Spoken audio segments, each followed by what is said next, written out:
Let me know down in the comments about which Indian Automotive Ancillary stock am I talking about. Here are your hints. On 13th March, Prime Minister Narendra Modi unveiled the Electric Mobility Promotion Scheme EMPS 2024, which offers incentive on EV two-wheeler and three-wheeler purchases. This is anticipated to sustain momentum in the EV segment. And in January, this firm diversified its offerings by successfully launching sunroofs or Hyundai Creta in a joint venture with Dutch Sunroof specialists. This venture is expected to generate 1,000 crores in revenue by 2030. January says stock prices में 25% से अधिक का correction हुआ है due to lower Q3 sales numbers and associated profit booking. फिर भी equity research analysts are seeing an upside of 30%. उनके मुताबिक the product introduction in the aftermarket portfolio, the push to revenue diversification, and strong export and domestic order book are great reasons to invest in the share.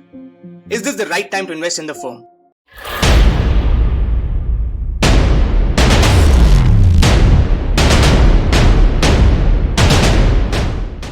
तो शुरू करते हैं एक unbiased analysis just based on fact on the India's largest auto suspension manufacturer Gabriel India Limited. My name is Ashish Thomas. I am a graduate and a management consultant. My daily job is to evaluate firms, understand their risks, and anticipate market moves. And I thought, why not apply all of this to the stock market?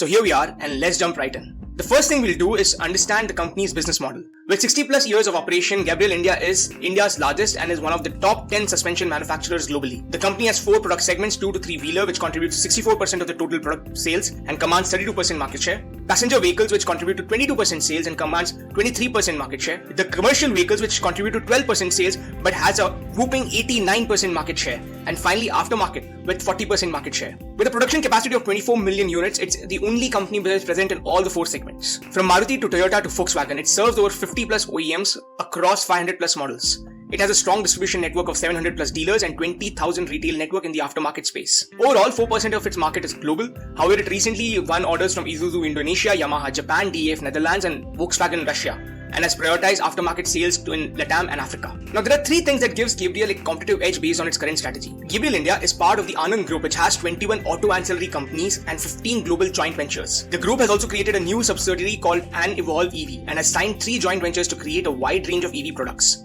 This allows Gabriel India to access deep customer insights from its sister companies and unlock strong OEM relationships globally. Second, there's a strong market demand. The personal vehicles have already surpassed the pre-COVID high and commercial vehicles are very close to reaching it. However, the two-wheeler industry is expected to lead growth in FY 24-25 with rural demand recovery and increasing financing or auto loan penetration. As mentioned earlier, Gabriel India has 32% market share in this segment, so it will outperform going forward. As a fun fact, ये India का पहला indigenous company है जो trains के लिए shock absorbers बनाते हैं and उनके पास एक्सक्लूसिव सप्लाई राइट्स है फॉर राजधानी और Vande Bharat trains. Finally, product innovation में they have over 75 patents and 5 technology collaborations with global automotive component leaders. It continues to develop and launch new products. 44 were launched in FY 2023. It also launched a new technology center in Belgium to develop advanced suspension systems. Any new entrant will not have the synergies, OEM partnerships and R&Ds to give a major challenge to Gabriel India at the moment. With this, let's take a look at the financials. Before we go there, आपने काफी सारे stock analysis videos देखे होंगे, but very few are going in the kind of depth like we are going today. So please go ahead, like the video अगर you haven't already and do subscribe. वहाँ bell icon है, all notifications click कीजिए so that you're up to date because there is one new stock analysis coming every 3 days. We'll use Q3 2024 numbers for this. Gabriel India's revenue grew by 14% YOY as expected with new customers signed in 2023 and improvement in high margin aftermarket sales. The EBITDA margin improved to 8.1% from 7.1% within 6 months.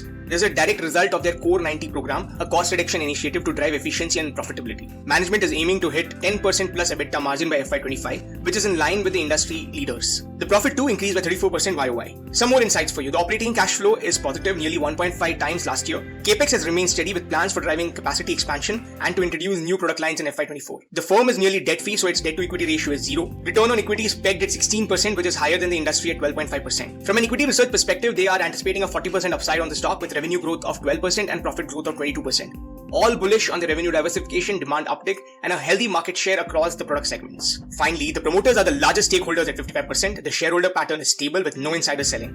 FIIs have marginally increased stake quarter on quarter, now at 4.1% from 2.7% in June 2023. With that, a view on its risks.